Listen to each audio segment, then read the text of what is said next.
Salam alaikum, Azulfillaoun, bonsoir. Cette histoire de remplacer le français par l'anglais, et qui revient régulièrement dans les déclarations officielles, n'en finit pas de remuer le marécage politique. Un sujet qui en dit long, autant sur les méthodes du régime que sur l'absence abyssale d'une intelligentsia portée, disparue désormais, puisqu'elle ne réagit plus à rien, si ce n'est aux injonctions du régime qui la sustentent. Cette histoire de grand remplacement linguistique, du jour au lendemain, par la grâce de tous les saints, mérite vraiment qu'on en parle. Et nous allons en parler aujourd'hui. Elle mérite qu'on en parle parce qu'elle est l'un des fonds de commerce les plus juteux du régime, à plusieurs égards. D'abord, celui qu'il utilise un peu comme un moyen de chantage contre ses propres protecteurs français. À chaque fois que ses relations avec ceux-ci se dégradent un temps soit peu.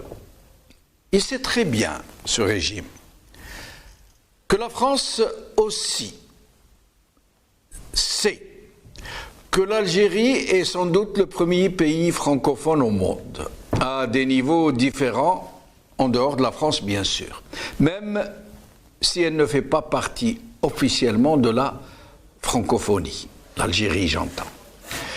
Et ainsi, à chaque couac, à chaque incident, à chaque différend, comme la dernière fois après les déclarations de Macron sur la rente mémorielle, sur le système politico-militaire algérien, sur la réduction des visas aux barons du régime et leurs familles, et autres sorties du genre, qui ont été perçues par le régime comme une intolérable et très hostile manifestation. Ce qui avait entraîné, rappelez-vous, le rappel immédiat de l'ambassadeur algérien en France, mais aussi et tout aussitôt la remise sur la table du remplacement de la langue française par la langue anglaise, comme à chaque fois. Mais il n'y a pas que cela dans ce fonds de commerce. Il y a aussi ce côté très important de cette fameuse rente mémorielle, de cette honteuse et interminable exploitation de la révolution de novembre, de la lutte armée, de l'ALN, des Moujahidines, des Chouhada, Rabbi Yarhamhum, et donc de la stigmatisation du colonialisme français à effet retard par les dignes héritiers, bien sûr, de la glorieuse révolution de novembre que sont les barons de ce régime. Par les dignes successeurs de l'ALN, bien sûr, que sont les chefs de la junte qui ont pris l'ANP en otage. Et autres récupérations du même genre, où la langue française est quasi officiellement identifiée au colonialisme, au crime du colonialisme. Mais ce que ne dit pas ce régime, et tous ceux qui grouillent dans ces cercles périphériques, dans ces parages et dans ces mangeoires, et que, dans le même temps où tout ce bon monde flétrit la langue française et la France, tous ces gens ont tous remué terre et ciel pour envoyer leurs enfants dans les écoles françaises, dans le lycée français, puis dans les universités françaises, puis dans les représentations et les chancelleries algériennes en France. Et mieux que ça, c'est dans les hôpitaux de cette même France qu'ils soignent leurs petits et gros bobos, et ceux de leurs smalas. C'est dans ces banques, dans les banques de ce pays, qu'ils planquent l'argent qu'ils ont piqué à leur peuple, qui, lui, dans le même temps, crève dans des hôpitaux en ruine qui datent de la période coloniale. Et le plus hilarant, s'il n'était tragique, venant de ces gens qui disent vouloir remplacer le français par l'anglais. Et que la langue qu'ils utilisent eux-mêmes tous les jours, jusque dans leurs familles respectives, avec leurs propres enfants, entre soi, cette langue est le français. Certains parmi eux ne parlent que le français, ni l'arabe ni le tamazirt. Ils parlent la langue de l'élite, zama, celle des affranchis, des mhalbin, à travers laquelle on se reconnaît les uns les autres, et même celle avec laquelle on pense, n'est-ce pas, dans laquelle on se fond tout entier, au point où Fodil devient Fodel, où le Jem'i devient Jimmy, Abdelrahman, Abderrahman, Mohamed, Momo, Fatiha, Fatih. Mais cela n'empêche pas de continuer à vendre la haine anti-française aux multitudes, à faire tous les amalgames, y compris ceux qui insultent l'intelligence des gens. Parce que la haine imbécile aveugle les consciences, parce qu'elle incite à la régression, à l'enfumage des consciences, et tout particulièrement de la conscience politique.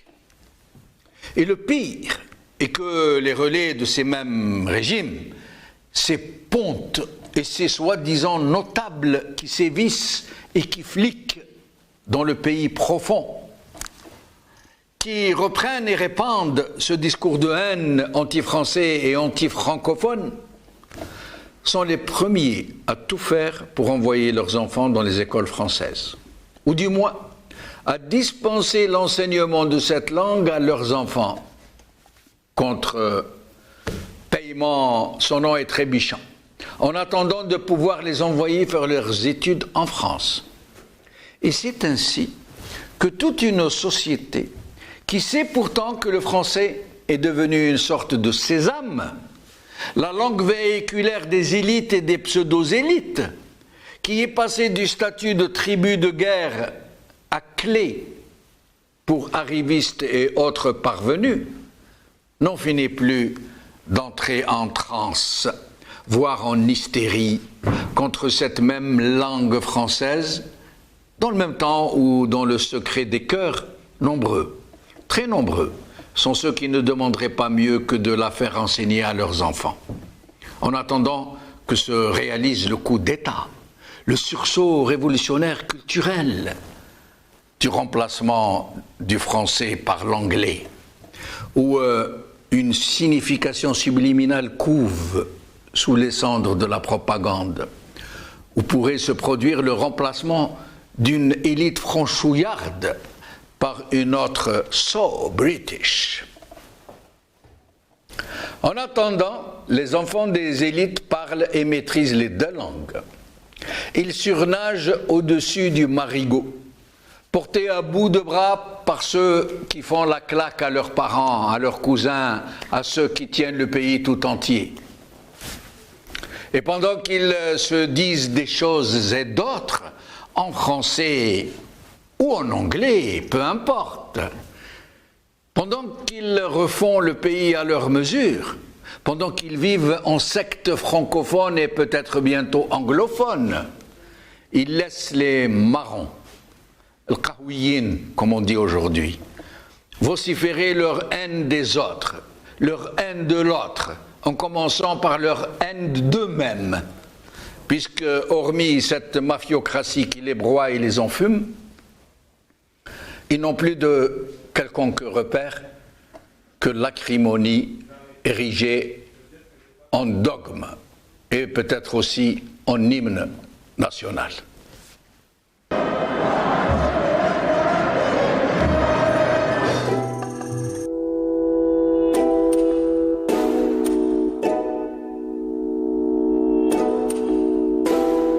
يما كتري من دعاوي ولادك راهم خارجين يمشيو على الحرية يما ولادك متحضرين طالبين ديمقراطية هاك الورد زيد الياسمين في مسيرة سلمية عالتغيير معولين اليوم الشعبي ليبرال ليبرال الجيري ليبرال ليبرال ليبرال الجيري اليوم الشعبي ليبرال ليبرال الجيري ليبرال ليبرال ليبرال الجيري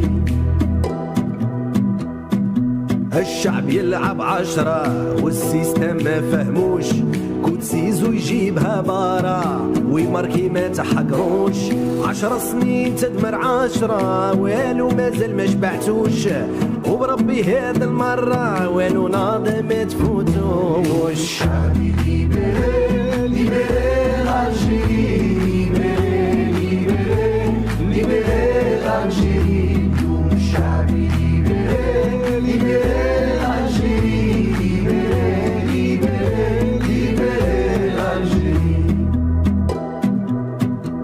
يا بلادي بكاو كدموع ميساجي كاع المسؤولين يونا مارك رانا منكم هادو 20 وحنا صابرين يا دزاير قلبي راه معمر يوم نسمع صوتي خلوني نهضر سلميها انا ما جيتش نكسر نقول الحق ما رانيش نخسر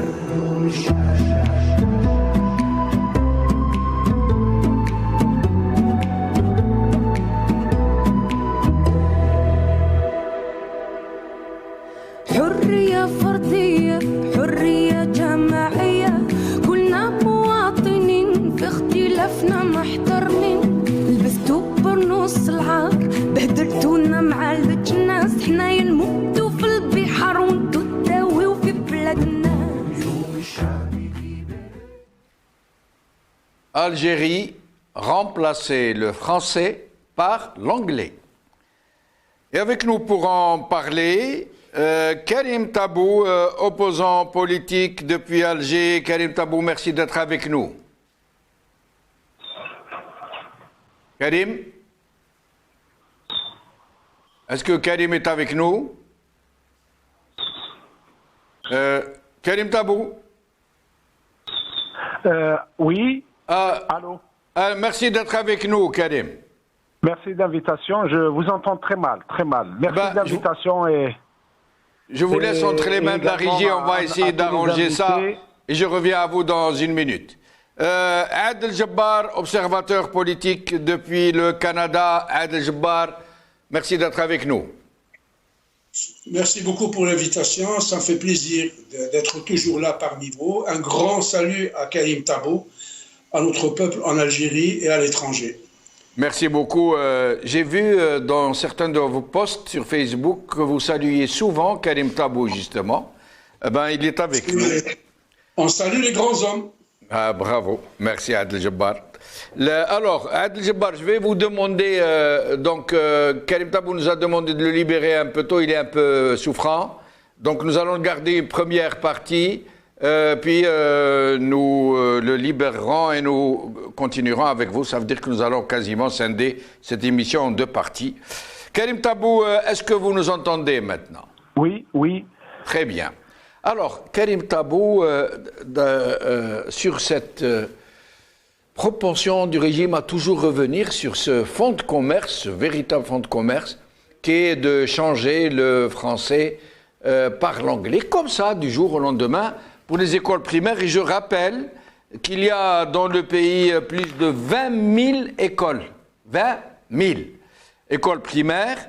Et donc, à supposer qu'il n'y ait que 2 enseignants d'anglais dans le primaire, il faudrait donc former 40 000 enseignants pour enseigner l'anglais au primaire, former des gens d'abord à apprendre la langue eux-mêmes, puis à la dispenser. Ça ne doit pas se faire, je ne pense pas que ça puisse se faire du jour au lendemain.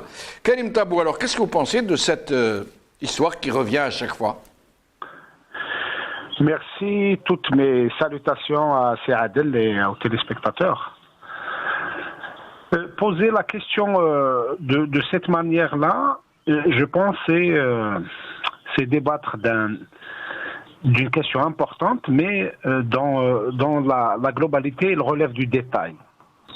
D'abord, si on s'interrogeait nous-mêmes, en Algérie, a-t-on un système éducatif?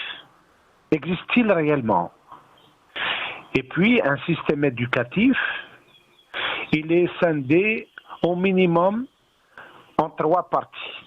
La première partie, c'est tout le contenu pédagogique. La deuxième partie, c'est les objectifs qu'on peut assigner à un système éducatif.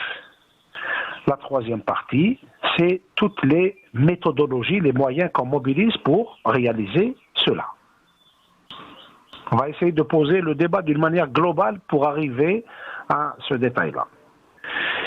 Bien que dans le monde, y compris dans les pays occidentaux, il y a quelque temps, le système éducatif avait obéi à une logique de stabilité, c'est-à-dire que les programmes n'évoluent pas rapidement parce que, au fait, l'éducation d'un peuple demande des méthodes, et ces méthodes, assez souvent, ne sont pas confrontées à des évolutions rapides. Mais le monde d'aujourd'hui, à la suite du développement rapide, excessif de la technologie, donc il y a eu des transformations structurelles dans le système de l'éducation d'une manière générale, et puis il y a des implications. Donc ces implications, elles entraînent une révision autant sur les contenus que sur les méthodes. Chez nous, on a eu quoi? On a eu d'abord un système dit éducatif, mais qui a résumé le travail de l'éducation aux années 60 à l'alphabétisation des gens. C'est-à-dire que le programme, la conception, l'idée centrale qui a guidé le travail de l'éducation était alphabétiser les gens. Après vient le système politique parce que c'est également lié. Un système éducatif est fait, comme je l'ai dit au début, pour réaliser un projet national et pour mettre au cœur de ce projet national le développement de l'humain, le développement de l'intelligence. Or, chez nous, c'est tout le contraire, puisque le système politique a voulu transformer le système éducatif en un lieu pour former des gens qui ne remettent pas en cause le système, donc qui ne développent pas leur potentiel critique à l'égard du système. C'est ce que nous avons vécu, une logique d'idéologisation de l'éducation et politisation du fonctionnement de l'école, à tel point, comme vous l'avez bien expliqué, c'est devenu le registre de commerce. Et beaucoup de décisions qui auraient pu sortir des instances scientifiques qui sont habilitées à trancher ce genre de questions. Chez nous, justement parce que les instances scientifiques n'existent pas, sinon ils sont mis à l'écart, et tout se décide au niveau politique. D'abord, au niveau des chiffres, vous savez très bien, un pays qui manipule ses statistiques dans tous les domaines, pour des besoins politiques, va se retrouver confronté à des graves contradictions. On ne sait pas comment ça fonctionne. Et puis, pour les besoins justement politiques du système, il a transformé les lieux où devait donc se dispenser le savoir en un lieu de mise en veille de tout un peuple. C'est-à-dire c'est devenu vraiment un système de salle d'attente. Et la meilleure preuve, la meilleure démonstration, je ne diminue pas de l'importance et de la qualité des gens qui font un effort considérable. Ils sont à saluer, enseignants et également les élèves et les parents. Mais lorsque dans un pays, c'est le chef de l'État qui décide du taux de réussite au bac, et dans un pays où l'université est devenue un congélateur, parce qu'on n'a pas envie d'avoir cette masse de jeunes exiger la vie, exiger leur part du bonheur, leur part de technologie, leur part de tout, leurs droits, eh ben, on a décidé de transformer l'université en un lieu de mise en veille, un immense congélateur pour ne pas avoir à affronter sur le terrain les contradictions sociales et les exigences de la jeunesse et les demandes justement de cette jeunesse. Vous voyez quand même du temps de Bouteflika, ça se passait comme ça. Le taux de réussite au bac a toujours obéi à des besoins politiques. Et vous imaginez, nous sommes le seul pays au monde entier. Il vous faut un bac plus 5, plus 4, parfois plus 7 pour ouvrir le droit à la carte bleue de l'ANEM pour avoir le statut de chômeur. Vous imaginez? Vous imaginez quelqu'un... Karim Tabou, comment expliquez-vous que le régime manipule ce genre de choses parce qu'il est dans l'impéritie, dans l'incompétence, dans la vacuité, il est dans tout ce qu'on sait déjà.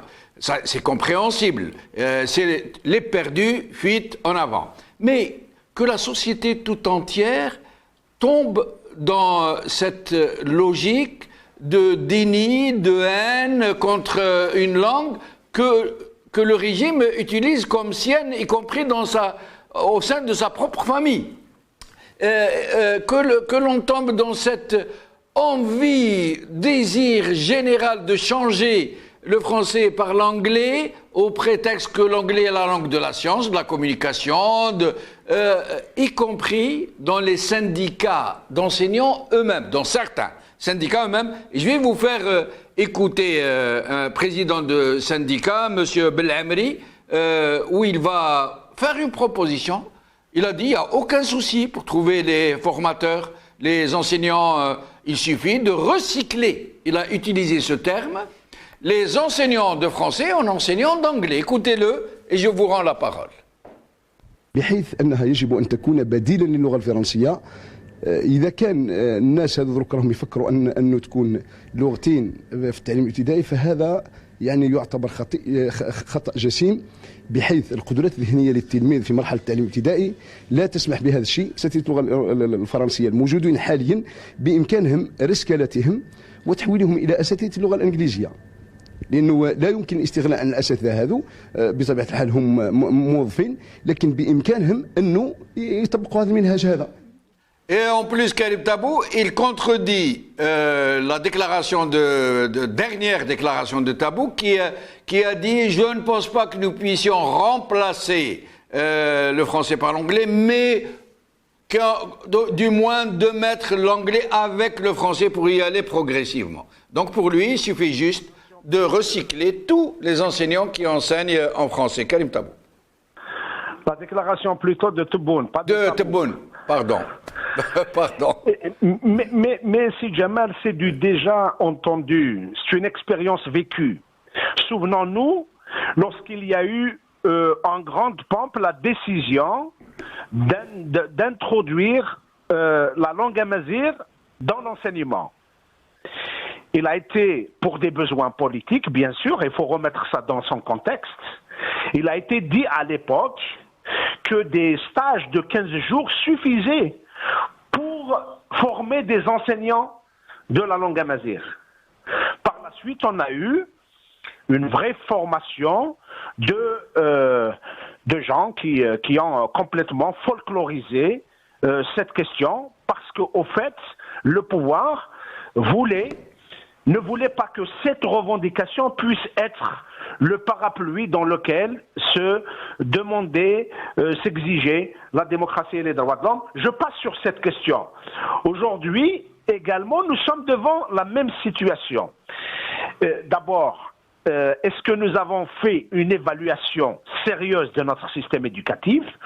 Et puis les débouchés contre l'université algérienne. A-t-on fait une évaluation sans complaisance de l'état de notre université et de son existence dans le monde du savoir, dans le monde de l'intelligence? Nous n'avons pas procédé de cette manière.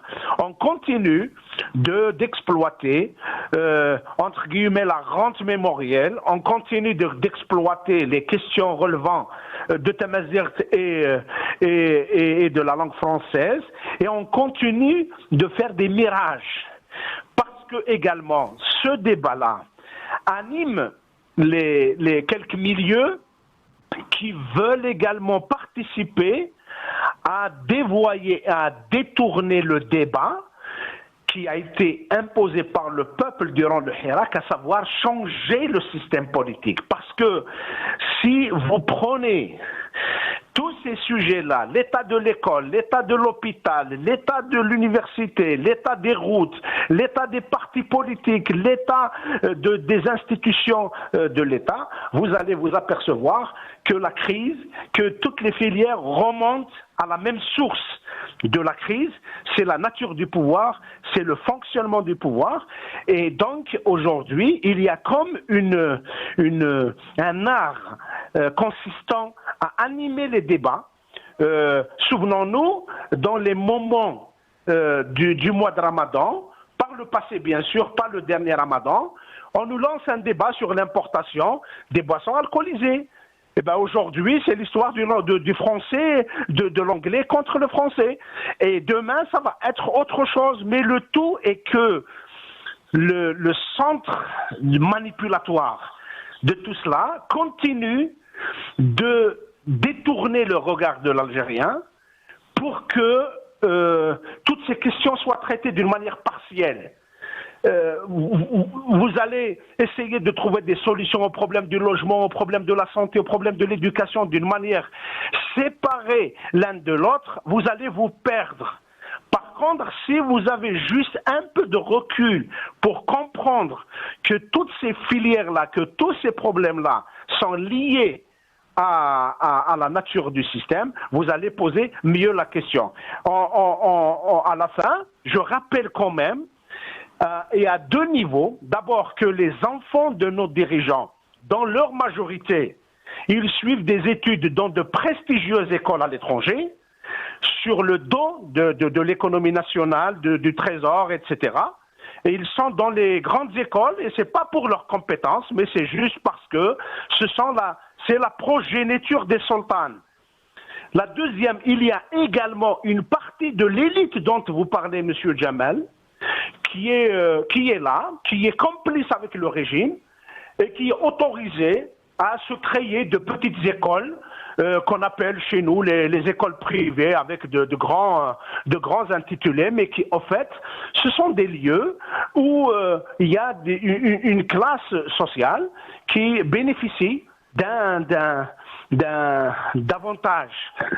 en matière d'éducation. Et puis, il y a la masse. Ce peuple laissé à l'abandon, ce peuple qui vit toutes les misères et qui, vous imaginez, à l'ère de l'Internet, du digital, il y a des écoles qui n'ont pas d'eau, qui n'ont pas le minimum de vie.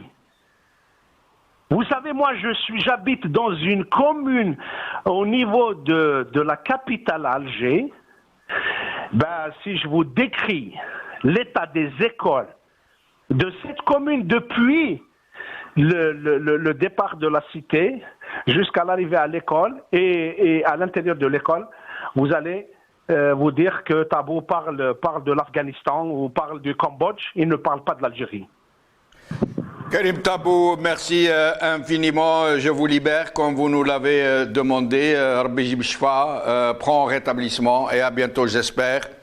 Adel Jabbar, merci encore une fois d'être avec nous. Merci beaucoup.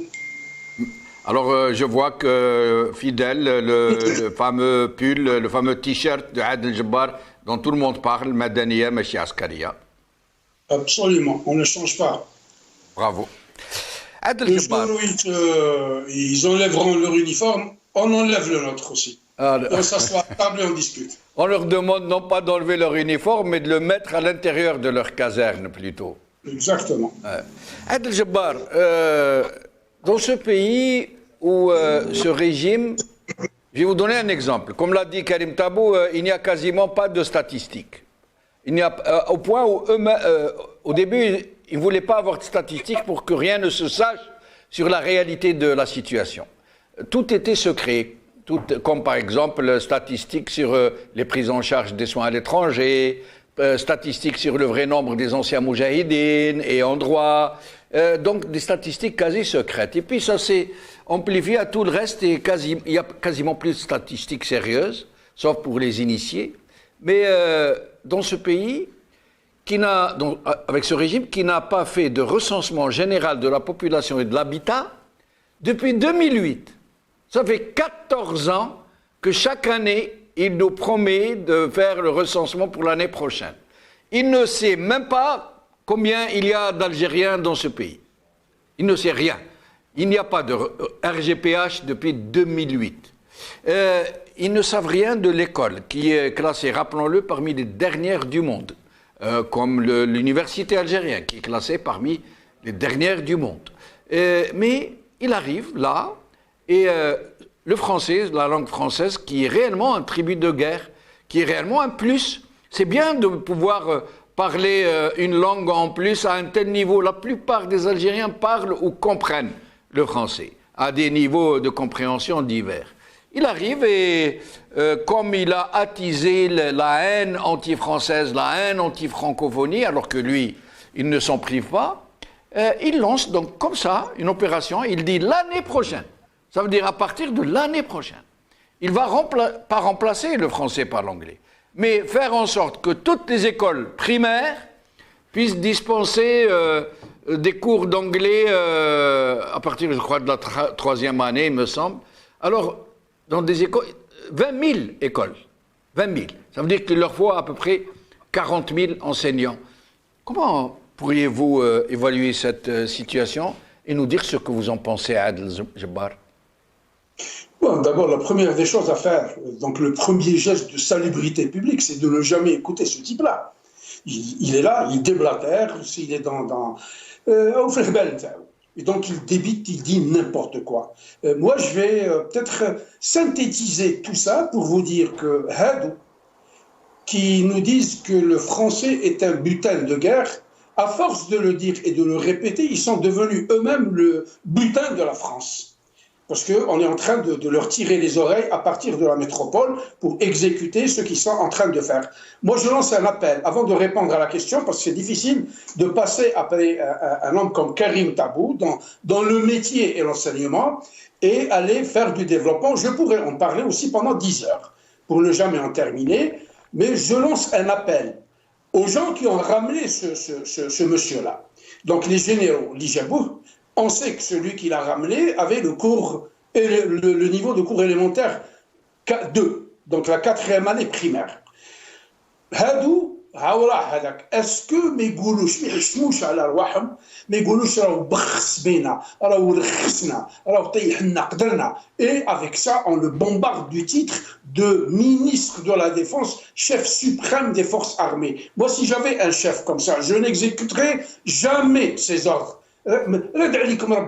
Ne ramenez pas un tonneau vide, c'est les tonneaux vides qui font le plus de bruit. Ce type-là, vous le remplissez d'hélium, il ne décollera pas parce qu'il est contre les lois de la gravité et de la nature. Ramenez au moins quelqu'un qui a de la prestance, qui sait parler, qui vous rapproche du peuple, à des milliers de kilomètres du peuple. Le peuple, dans toute sa bonté, sa générosité, aurait pu tirer le rideau. Il sait que vous êtes une bande de malfaisants, de bandits, de voleurs. Vos directeurs généraux de la police, deux premiers ministres, deux ministres de la justice, général, vous êtes des malfaisants, vous êtes des bandits.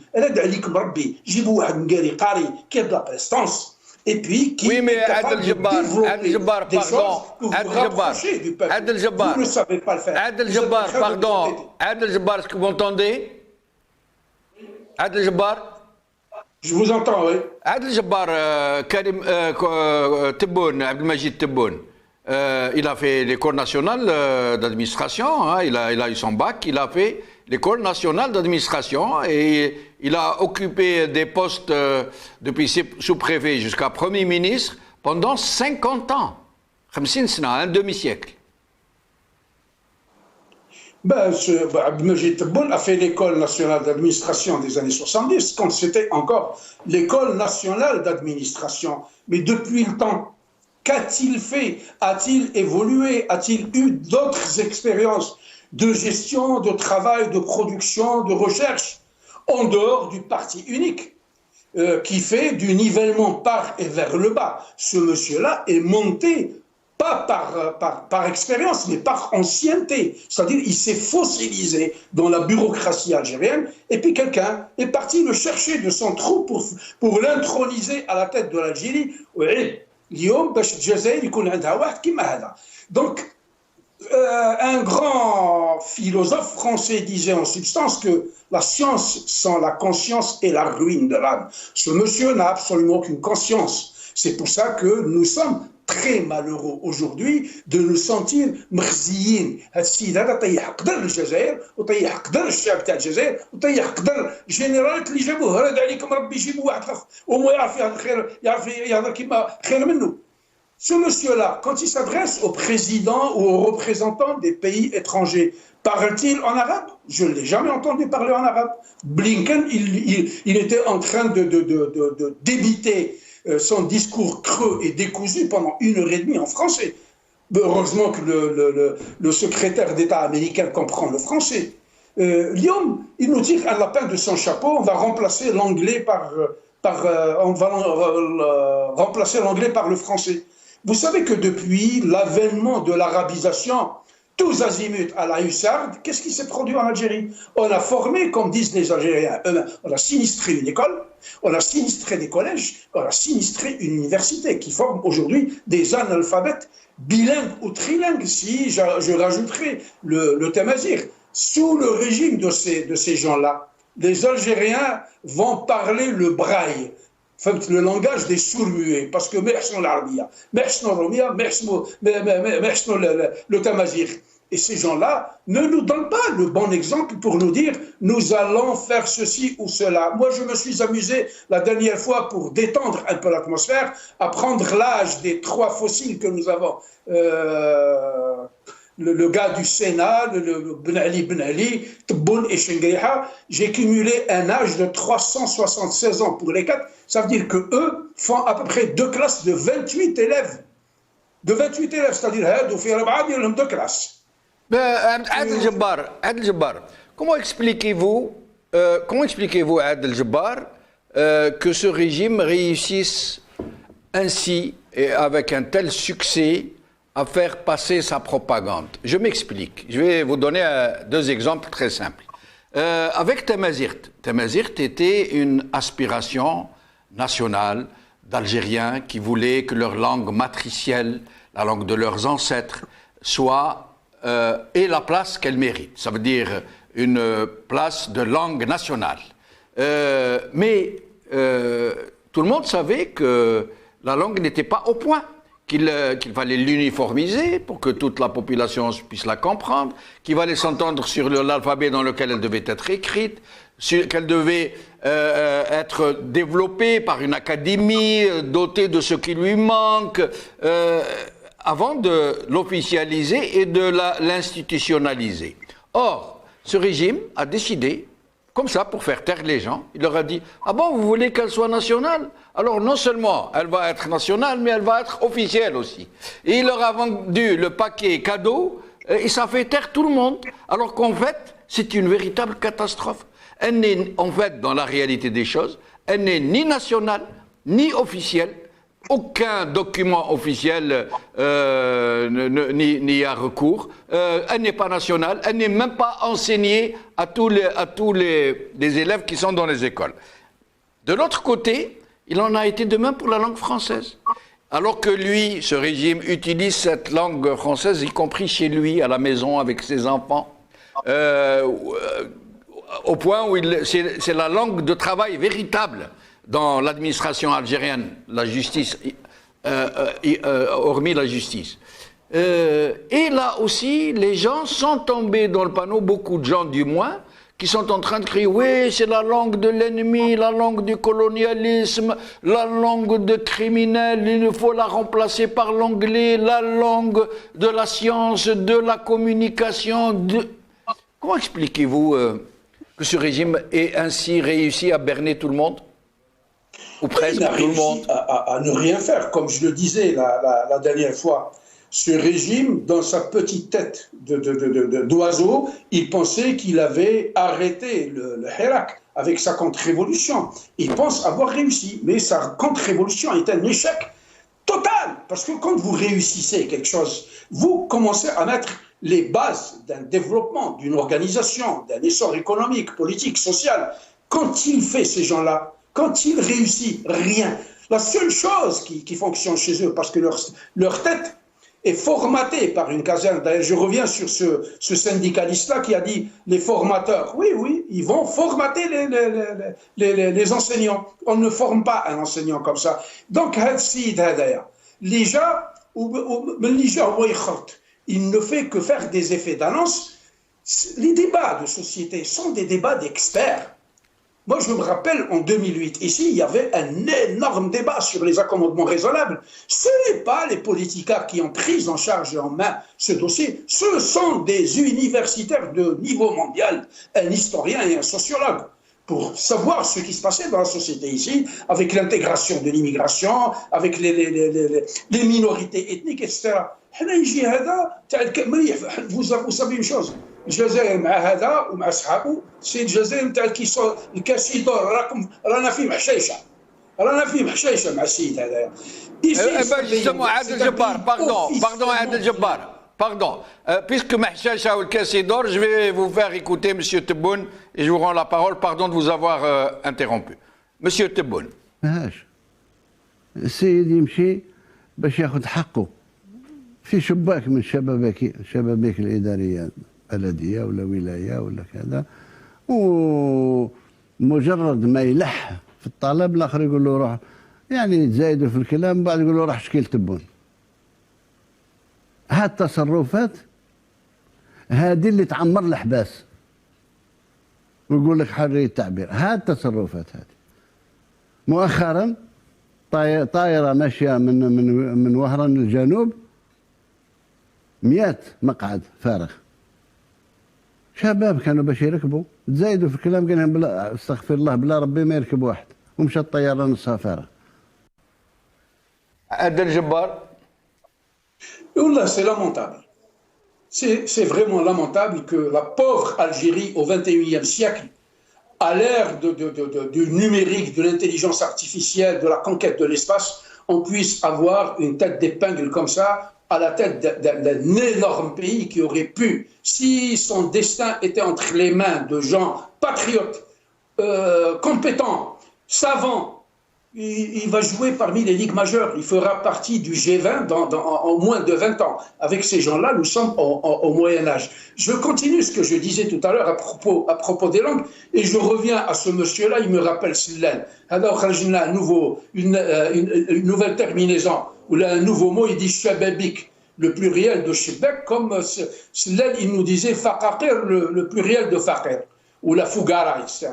Donc ici, c'est pas n'importe quoi le Canada, d'où la Tassah, avec des institutions, avec une organisation, avec des visions, avec des think tanks qui font de la prospective sur 50 ans. Ils vous diront que sera le Canada dans 30 à 50 ans. C'est un pays officiellement bilingue. Vous savez que la province du Québec est une province francophone. Quand les anglophones, et on enseigne l'anglais depuis le plus jeune âge, en plus des écoles privées, en plus de l'environnement qui est anglophone, vous appuyez sur un bouton, vous êtes sur une chaîne de télévision anglaise ou un bouton, vous êtes sur la radio anglaise, vous avez des journaux anglais, vous avez tout, un environnement. Même avec ça, pour pouvoir faire apprendre la langue anglaise aux enfants d'ici, en plus de ce qu'ils apprennent, on fait de l'immersion dans le cadre d'échanges interprovinciaux. Il y a des enfants du Québec qui partent en Ontario ou en Alberta ou en Colombie-Britannique, et ceux de ces provinces-là viennent ici pour des séjours d'un mois dans des familles d'accueil. Il y a des échanges, il y a une véritable immersion. واش من immersion يديروا مع تبون الكاس يدور هذه الحكايه بكل. Donc il n'y a absolument rien, c'est des effets d'annonce comme l'histoire نتاع رانا قوه ضاربه ورانا على بالكم الرصاص ما عندهمش درك. Ils ont donné une instruction aux militaires de ne plus tirer des balles réelles parce que الروس ما يزيدش يعطيهم. Donc les manœuvres qu'ils vont faire, ils vont les faire comme ça بالهواء والجوي, tu vois. Que va-t-il se passer avec ces gens-là? Le meilleur système de santé, et donc on est toujours dans la mentaliyat, dans ils ne produisent rien. Moi je voudrais peut-être, si vous permettez, parler de quelque chose d'extrêmement grave qui est en train de se produire dans le sud ou ouest de l'Algérie. C'est le fameux projet de garage Bilet.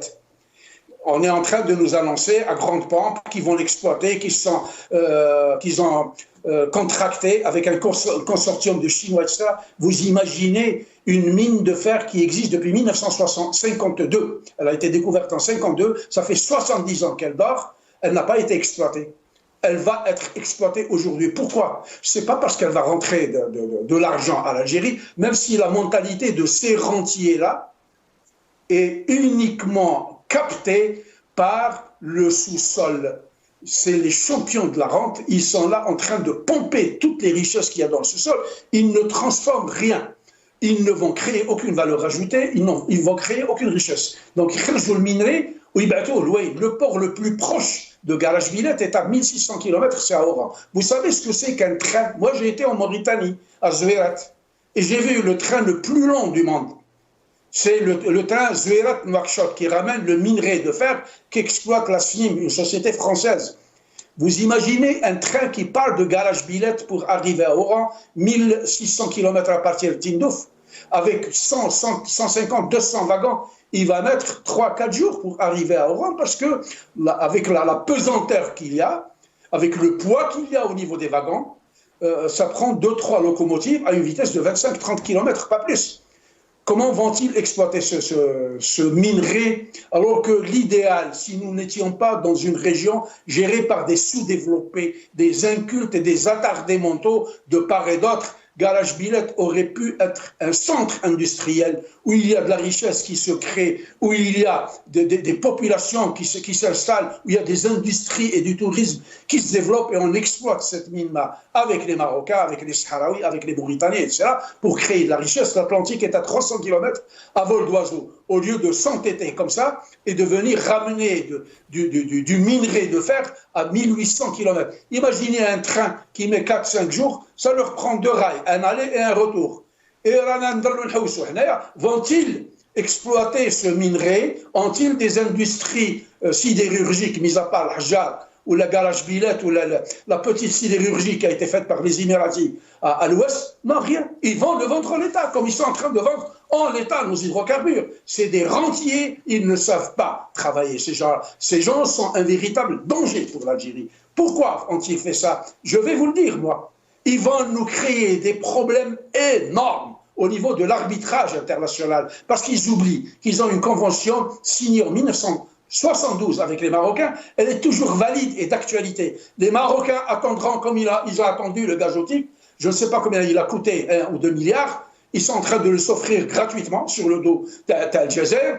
Ils vont attendre le bon moment. Quand ça démarre, ils vont aller au tribunal international. Les Américains ont horreur de la présence des Chinois dans la région, ils veulent les contenir. Les Israéliens, qui ont le plus gros lobby du monde, ils vont aider les Marocains à aller à l'arbitrage international. Et la France va clouer le bec à ces gens-là parce qu'elle ne voudrait pas qu'ils leur fassent des vagues avec le minerai qui vient de Zouérat, Mauritanie.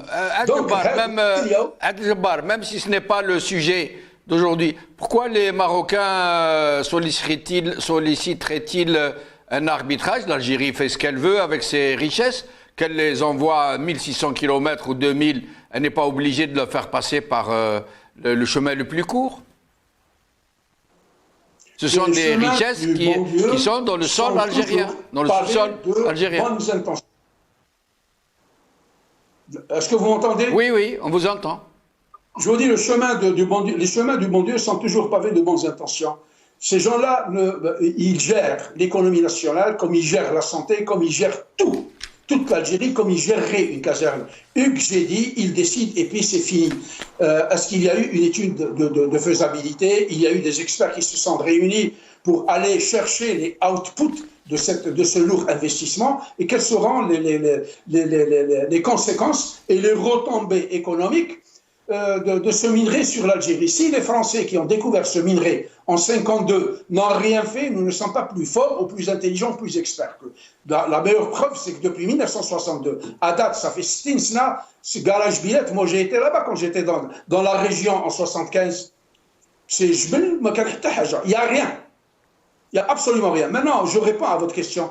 Les Marocains sont forts d'une convention bilatérale qui a été signée par Boumediene et Hassan II. Elle est toujours d'actualité. Maintenant, s'ils veulent se libérer de cette convention bilatérale, qui elle-même était liée au tracé des frontières et à un tas de choses, il faudrait qu'ils l'annulent. Il faudrait qu'ils fassent comme ils ont fait, la dénoncent comme ils ont fait avec les Espagnols. Elle est toujours valide. Nous allons avoir du Sarawis ou Sawiris, ou je ne sais pas l'Égyptien qui est venu, qui a pompé 4 milliards de dollars avec Jésus, ou dans le Simon Tribaha. Donc, ils sont dans le déni. Ce qui les intéresse, c'est de ramener des gens, de pomper quelques commissions, et ils s'en foutent du devenir de l'Algérie. Demain, ça va être le gaz de schiste, le surlendemain, ça va être l'or, le surlendemain, ça va être un autre, d'autres minéraux, etc. Donc, ils sont dangereux. Ils sont dangereux, ils ne voient pas plus loin. L'Algérie ne les intéresse pas. Il faudrait qu'on se le dise une fois pour toutes. L'Algérie ne les intéresse pas. L'Algérie est un butin de guerre pour eux. C'est un coffre-fort. Ils se servent. Adel Jabbar, merci beaucoup. En tout cas, c'est un sujet très intéressant que nous pourrions évoquer dans une autre émission. Je vous promets que vous serez des nôtres si nous le traitons. Merci en tout cas beaucoup, Adel Jabbar. Merci à Karim Tabou. Merci à vous, chers amis, d'avoir suivi cette émission. Salama.